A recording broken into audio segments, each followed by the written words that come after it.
नमस्कार। India debate में आप सबका स्वागत है। मैं हूं आशुतोष पाठक। मित्रों, क्यूवाइब की मुहिम का असर अब हर तरफ रंग ला रही है।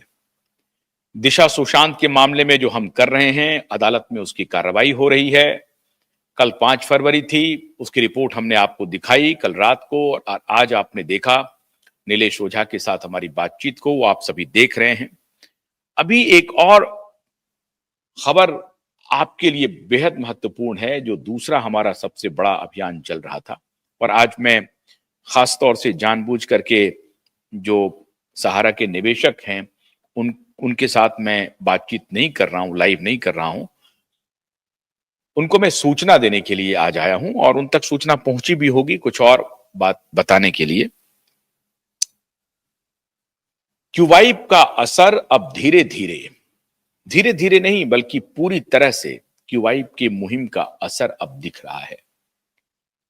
मंगलवार को सदन में देश के गृह मंत्री और देश के सहकारिता मंत्री अमित शाह जी ने बयान दिया।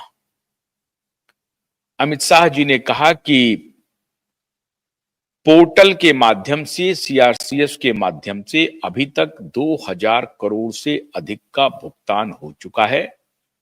11 लाख से अधिक निवेशकों का भुगतान हो चुका है, और अधिकतम राशि जो थी वो 50,000 रुपए तक थी। अगर अब लेकिन 50,000 से ऊपर की भी राशि की भुगतान होगी। अमित शाह जी ने कहा कि भुगतान हम कर रहे हैं, और भुगतान की प्रक्रिया का आकलन अदालत के द्वारा नियुक्त किए गए जो जज हैं उनके संरक्षण में हो रहा है, और एमिकस क्वेरी के संरक्षण में हो रहा है। जज रेड्डी साहब और एमिकस क्वेरी अग्रवाल साहब, इन दोनों की देखरेख में हम भुगतान की प्रक्रिया को जारी रखे हुए हैं, और हम जल्द ही निवेशकों का सारा भुगतान कर देंगे। अच्छी बात है। कुछ दिन पहले तक 1100-1200 करोड़ का ही भुगतान हो पाया था। अब इसमें यकाएक जंप आया है, और 2000 करोड़ से अधिक का भुगतान सीआरसीएस ने कर दिया है, सफलतापूर्वक किया है। अमित शाह जी का कहना है कि हम ये कोशिश कर रहे हैं कि जिन निवेशकों को भुगतान हो उसका सत्यापन ठीक से किया जाए, और इस कारण से विलंब हो रहा है। सत्यापन करने के लिए जो तरीके अपनाने हैं उसको भी हम लोग कम्युनिकेट कर रहे हैं निवेशकों के साथ। पहले जरूर जो डिफिशियंसी आ रही थी, उस डिफिशियंसी को भी दूर करने की कोशिश हो रही है।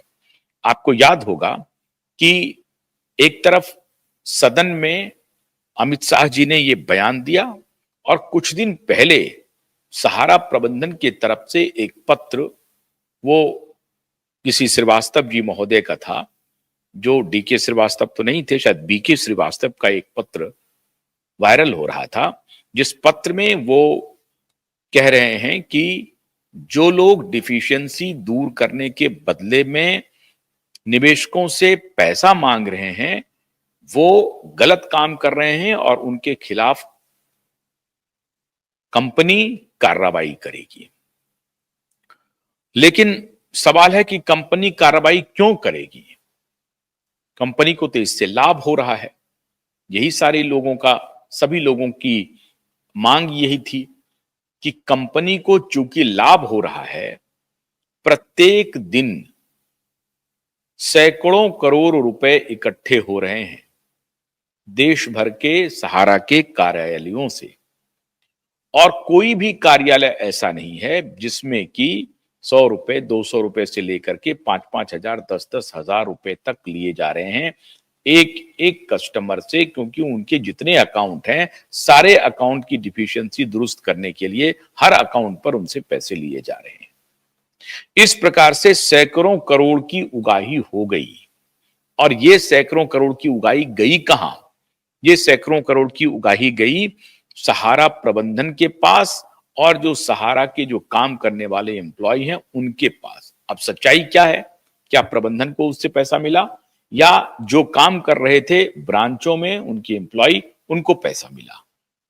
सच्चाई ये थी, एक और सच्चाई थी कि ब्रांचों में काम करने वाले जो एम्प्लॉय हैं अलग अलग ब्रांच में, उनको संभवतः तनख्वाह नहीं मिल रही थी, ब्रांच का इलेक्ट्रिसिटी का बिल नहीं जा रहा था, किराया नहीं जा रहा था, बाकी और जो मिसलेनियस खर्चे होते हैं वो कंपनी नहीं दे रही थी। तो कंपनी भी एक प्रकार से कान पे और आंख पे दोनों पे हाथ रख करके सो गई थी और सोच रही थी कि जैसे तैसे अगर कहीं से कुछ पैसे ले करके एम्प्लॉय अपना काम निकाल रहे हैं और अपना खर्चा का बंदोबस्त कर रहे हैं तो कोई बात नहीं है, करने दीजिए। इस मन स्थिति से शायद कंपनी गुजर रही होगी और इसलिए कंपनी अभी तक चुप थी। लेकिन आपको मालूम है कि क्यूबाइब नेटवर्क लगातार इस मुहिम में लगी हुई है, आज भी लगी हुई है, और उसका असर हुआ कि सहारा प्रबंधन ने इस तरफ संज्ञान लिया और उन्होंने कहा कि नहीं, ये जो कार्रवाई हो रही है ये गलत है और हम इसकी मुखालफत करते हैं और जो कोई भी इसका इस तरफ काम कर रहा है उसके खिलाफ हम कार्रवाई करेंगे। अब इसी परिप्रेक्ष्य में आपको याद है कि उधर झारखंड सरकार सख्त हो गई है। आपको मालूम है कि वहां जो निवेशक हैं उनका एक संगठन है, वो काफी झारखंड सरकार के साथ मिलकर के काम कर रही है और निवेशकों के पैसे को दिलाने के लिए मेहनत कर रही है। उसका भी प्रतिफल यह हुआ, पुलिस में कंप्लेन गया, सीआईडी में कंप्लेन गया और झारखंड सरकार, नई सरकार जब बनी हेमंत सोरेन की, तो उन्होंने एक तो चुनाव के पहले वायदा किया था, अब जो वायदा किया उस वायदा को वो पूरा कर रहे हैं। प्रत्येक दिन सीआईडी की टीम अलग अलग जगह पे छापेमारी कर रही है, लोगों को बुला रही है। अभी कुछ दिन पहले झारखंड के जितने ऑफिस थे सहारा के, सबको सीआईडी ने सील कर दिया, बंद कर दिया। बंद होने के बाद सहारा प्रबंधन की तरफ से बड़ी संख्या में सुनते 10-15 लोग रांची गए और उन्होंने सरकार से संपर्क साधने की कोशिश की कि साहब हमारे अगर ऑफिस को बंद कर देंगे तो हम निवेशकों का भुगतान कैसे कर पाएंगे। सरकार ने कहा कि साहब ये सब दलील ना दीजिए, निवेशकों का भुगतान तो आप कर नहीं रहे हैं, सहारा पोर्टल से जो निवेशकों का भुगतान हो रहा है उसके बदले में भी अवैध कार्रवाई कर रहे थे आप लोग और पैसे तहसील रहे थे निवेशकों से। ये सारी अवैध बातें जो हो रही थी, जिसकी वजह से सरकार ने संज्ञान लिया है और आपके दफ्तर को सील कर दिया गया। तो दफ्तर खुलने की कोई संभावना नहीं है, आप वापस जाइए। और उन्हें कहा गया कि आपने यहां से कितने पैसे झारखंड से निवेश करवाए हैं और कितने निवेशक हैं, कहां कहां आपका दफ्तर है और कब तक आप पैसा लौटाने की बात कर रहे हैं, ये सारी बातें एक डेटा के साथ हमारे पास उपलब्ध कराइए। निवेशकों का एप्रोप्रिएट डेटा क्या है, निवेश की कितनी राशि है, कितने वर्षों से है, उनकी मैच्योरिटी कब हो रही है और जिन लोगों का डेथ हो गया है उनके बारे में आप क्या कर रहे हैं। आपके रीजनल मैनेजर को, बड़े अधिकारी को फोन पर फोन जाता है, सूचनाएं दी जाती है, इसका कोई आप लोग संज्ञान नहीं लेते हैं। तो ये सब बात हम सुनेंगे नहीं, आपको इन सारे डेटा के साथ पहले आना होगा और उसके बाद हम तय करेंगे कि हम इस पर क्या कार्रवाई करेंगे। फिर हम सोचेंगे आपके ऑफिस को खोला जाए या ना खोला जाए। तत्काल ऑफिस बंद है। इस सब का दबाव पड़ना शुरू हुआ।